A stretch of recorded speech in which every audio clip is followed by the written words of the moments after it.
بسم اللہ الرحمن الرحیم الحمد للہ رب العالمین والصلاة والسلام علی سید الانبیاء والمرسلین سیدنا و مولانا محمد خاتم النبیین وعلی آلہ وصحبہ اجمعین اما بعد فاعوذ باللہ من الشیطان الرجیم بسم اللہ الرحمن الرحیم فاسألوا أهل الذكر إن كنتم لا تعلمون وقال النبي صلى الله عليه وسلم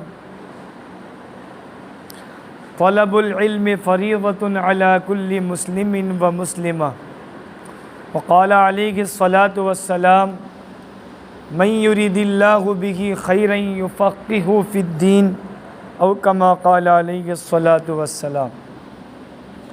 میرے محترم بزرگوں اور بھائیوں، آج ہم رمضان المبارک کے بعد پھر ایک مرتبہ ایک اہم دینی مجلس میں جمع ہیں، جس کا تعلق دین کے ایسے حصے اور شعبے سے ہے جو ہم سب کی ضرورت ہے، اور جس کو سیکھے سمجھے بغیر کوئی بھی مسلمان ایک مسلمان بن کر زندگی نہیں گزار سکتا۔ لہٰذا یہ جتنا اہم حصہ ہے دین کا، اتنی ہی اس سے ہماری غفلت بھی ہے، اور یہ مرد و عورت، بوڑھے بچے، دیہاتی شہری، عالم غیر عالم، ہر ایک کے لیے، حتیٰ کہ صحت مند بیمار، مالدار غریب، ہر ایک کی ضرورت بھی ہے اور اس کا تقاضا بھی ہے۔ تو میرے بھائیوں، آپ حضرات نے رمضان المبارک کی مختلف مجلسوں میں اس کی اہمیت کو، ضرورت کو اور اس کی فضیلت کو سنا اور سمجھا ہے۔ بس آپ کے سامنے اس وقت مختصر سا ایک گوشہ، ایک حصہ اس پر آپ کے سامنے پیش کرنا ہے۔ وہ یہ ہے کہ دین میں احکامات دو طرح کے ہیں۔ ایک وہ احکام ہیں جن کا تعلق عقیدوں سے ہے، دوسرے وہ احکامات جن کا تعلق مسائل سے ہے۔ عقیدے کا تعلق دل سے ہوتا ہے، مسائل کا تعلق انسان کے ظاہری جسم سے، عام طور پر بدن سے یا مال سے ہوتا ہے۔ اسی کو ایمانیات بھی کہتے ہیں۔ عقیدہ کہتے ہیں دل کے یقین کو، چند ایسے احکامات جن کا تعلق ایمان والے کے دل سے ہے، یعنی اسلام لانے کے بعد ہمیں کس کس کے بارے میں کیا کیا عقیدہ رکھنا چاہیے، اس کو کہتے ہیں عقیدے کے احکام۔ یہ وہ بنیادی احکامات ہیں جن کے بغیر ایک مسلمان نہیں ہو سکتا، اور جن کے بغیر اسلام کی عمارت کھڑی ہی نہیں ہو سکتی۔ اس لیے عقیدوں کا درست ہونا بھی ضروری ہے اور عقیدوں کا معلوم کرنا بھی ضروری ہے۔ مثلا ایمان مفصل میں 7 بنیادی چیزوں کے متعلق ہمیں بتلایا گیا کہ کن کن چیزوں پر ایمان لانا ضروری ہے۔ ایک، آمنت باللہ وملائکتہ وکتبہ ورسلہ والیوم الآخر والقدر خیرہ وشرہ من اللہ تعالی والبعث بعد الموت، یعنی 7 چیزیں ایسی ہیں جن کو امور سبعہ کہتے ہیں، یعنی 7 امور جن پر ایمان لائے بغیر ایک ایمان والا صحیح ایمان والا نہیں ہو سکتا۔ پہلی چیز اللہ پر ایمان لانا، اللہ کی ذات و صفات پر، اللہ تعالیٰ کیسے ہیں، ان کے بارے میں کیا عقیدہ رکھنا ہے، اللہ کی کیا کیا صفات ہیں، اللہ تعالیٰ کے ذات واجب الوجود ہونے کے بارے میں کہ اللہ تعالیٰ ہمیشہ سے موجود ہیں، ہمیشہ موجود رہیں گے، کبھی ختم ہونے والے نہیں ہیں۔ اسی طریقے سے اللہ کی صفتیں کیا کیا ہیں، ان کے بارے میں ہمیں کیا کیا عقیدہ رکھنا ہے۔ وہ خالق بھی ہیں، مالک بھی ہیں، حاکم بھی ہیں، رازق بھی ہیں، زندگی دینے والے بھی ہیں، موت دینے والے بھی، یہ سارے عقیدے اللہ کے بارے میں ایک مسلمان کو رکھنا ضروری ہے۔ کس طرح رکھنا ہے تفصیل سے، یہ جو چیزیں احکامات کی بیان کی جائیں گی یہ عقیدے ہیں۔ ایسے ہی اللہ کے تمام رسولوں پر حضرت آدم علیہ السلام سے لے کر میرے اور آپ کے آقا حضرت محمد مصطفیٰ صلی اللہ علیہ وسلم تک تمام انبیاء کرام کے بارے میں کیا عقیدہ رکھنا ہے۔ پھر سب سے آخر میں تشریف لانے والے نبی آخر الزماں حضرت محمد مصطفیٰ صلی اللہ علیہ وسلم کے بارے میں مجھے اور آپ کو کیا عقیدہ رکھنا ہے، جس کو عقیدہ ختم نبوت کہتے ہیں۔ یہ ایسا بنیادی حصہ ہے دین کا، اس کو سمجھے اور جانے بغیر ہمارا دین مکمل ہو ہی نہیں سکتا، ایمان بھی مکمل نہیں ہو سکتا۔ تو آمنت باللہ و ملائکتہ و کتبہ و رسلہ، میں نے تھوڑی ترتیب بدل دی۔ پہلی چیز اللہ پر ایمان لانا، اس کے فرشتوں پر ایمان لانا، اس کی کتابوں پر ایمان لانا، اس کے رسولوں پر ایمان لانا، اور آخرت کے دن پر ایمان لانا، تقدیر پر، یعنی اچھا اور برا سب اللہ کی طرف سے ہے، اس پر ایمان لانا، پھر مرنے کے بعد دوبارہ زندہ ہونے پر ایمان لانا۔ یہ ایمانیات ہے، عقیدے ہیں۔ اس کے علاوہ بھی بہت اس کا ڈیٹیل بہت لمبا ہے، تفصیلات۔ شارٹ کٹ اجمالی طور پر ان 7 چیزوں پر ایمان لانا ہم سب کے لیے ضروری ہے۔ اس میں ذرا بھی کمی ہوگی تو ایمان نامکمل ہو جائے گا۔ تو یہ احکامات وہ ہیں جن کو عقیدے کہا جاتا ہے۔ دوسری چیز مسائل، جیسے پاکی ناپاکی کے مسائل ہیں، وضو کے مسائل ہیں، نماز کے مسائل ہیں، روزے کے مسائل ہیں، زکوٰۃ کے مسائل ہیں، حج کے مسائل ہیں، کاروبار کے مسائل ہیں، کیا چیز حلال ہے کیا حرام ہے، کیا جائز ہے کیا ناجائز ہے، یہ ساری چیزوں کے معلوم کرنے کا نام مسائل۔ تو احکامات 2 طرح کے ہیں، ایک عقائد اور ایک مسائل۔ مجلس میں ہوں جا کے بولا، ایک عقائد ہے، دوسرا مسائل ہے، اور ان دونوں کو معلوم کرنا ضروری ہے۔ ایسے ہی اگر کہا جائے تو علم 2 طرح کا ہے، ایک فضائل کا علم، ایک مسائل کا علم۔ فضائل کے علم سے اس عمل کی اہمیت، فضیلت اور اس عمل کو کرنے کا جذبہ پیدا ہو جاتا ہے۔ مثلا نماز پڑھنے پر کیا ثواب ہے، کیا اجر ہے، اللہ تعالیٰ کیا انعامات عطا فرمائیں گے، یہ معلوم کرنے کا نام فضائل ہے۔ اور اسی طریقے سے روزہ رکھنے پر کیا ثواب ملے گا، کیا فضیلت ہے، کیا انعامات اللہ تعالیٰ دیں گے، یہ معلوم کرنے کا نام فضائل ہے۔ ایسے ہی زکوٰۃ، ایسے ہی حج، ایسے ہی ہر عمل، ذکر، تلاوت وغیرہ سب، ان تمام چیزوں کے معلوم کرنے، ان کی فضیلتیں معلوم کرنے سے ان اعمال کو کرنے کا جذبہ پیدا ہوگا، کرنا چاہیے، اتنا اہم عمل ہے۔ دوسرا علم ہے مسائل کا علم، وہ عمل شریعت کی نظر میں کیسے صحیح ہوگا۔ اسے نماز ہے، اس میں کیا فرض ہے، کیا واجب ہے، کیا سنت ہے، کیا مستحب ہے، کیا کرنے سے نماز صحیح ہوتی ہے، کیا کرنے سے نماز ٹوٹ جاتی ہے، فاسد ہو جاتی ہے، کیا کرنے سے وضو صحیح ہوتا ہے، کیا نہیں کرنے سے وضو صحیح نہیں ہوتا، یہ ساری چیزیں معلوم کرنے کا نام مسائل کا علم ہے۔ تو علم 2 طرح کا ہے، فضائل کا علم، مسائل کا علم، دونوں بھی علم الحمدللہ ضروری ہے۔ دعوت کی مبارک مجالس سے اور ابھی علماء کرام کے بیانات سے عام طور پر تعلیم وغیرہ سے فضائل کا علم دیا جاتا ہے، الحمدللہ وہ بھی بہت ضروری ہے۔ اس کے ساتھ ساتھ مسائل کا علم بھی بہت ضروری ہے۔ ایک عمل کرنے کا آدمی کو طریقہ ہی معلوم نہیں ہوگا تو شریعت کے مطابق کیسے ہوگا۔ کسی بھی عمل کے اللہ کے پاس قابل قبول ہونے کے لیے 2 چیزیں شرط ہیں، ایک وہ عمل اخلاص کے ساتھ ہو، شریعت کے مطابق ہو، یعنی اللہ کے لیے کریں عمل اور شریعت کے مطابق کریں. اگر عمل بہت اچھا ہے، شریعت کے مطابق ہے، اللہ کے لیے نہیں ہے تو بیکار ہو جائے گا. اور اگر عمل بہت اخلاص سے کر رہا ہے لیکن شریعت کے مطابق نہیں تو بدعت ہو جائے گی، دین میں نئی چیز پیدا کرنا ہو جائے گا. اسی لیے دونوں چیزیں ضروری ہیں.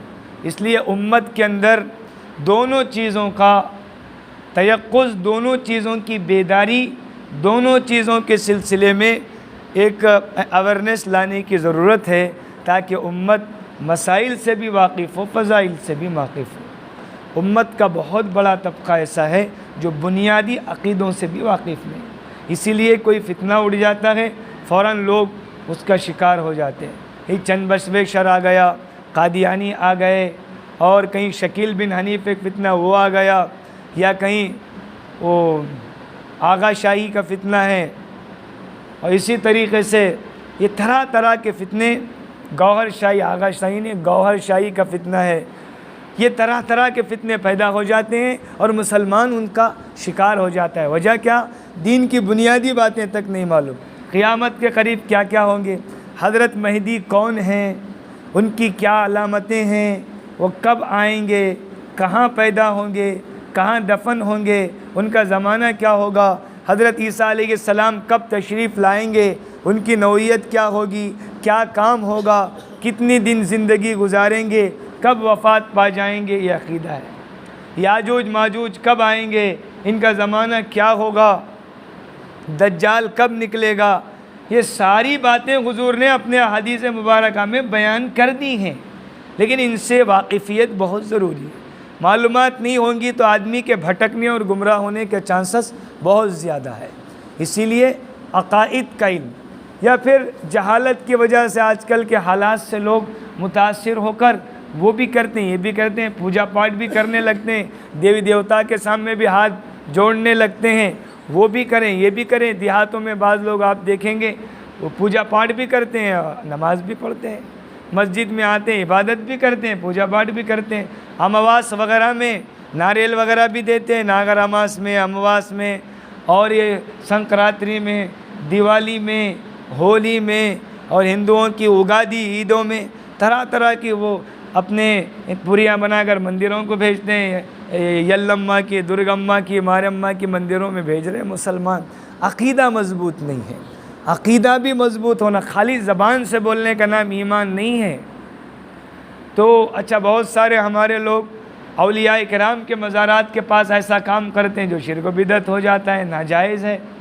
حالانکہ اولیاء کرام اللہ کے نیک بندے ہیں، ان کا احترام یقیناً ضروری ہے، وہ ہمارے محسن ہیں، مگر ان کے ساتھ محبت کا اظہار کیسے کیا جانا چاہیے یہ طریقہ مسلمانوں کو نہیں معلوم.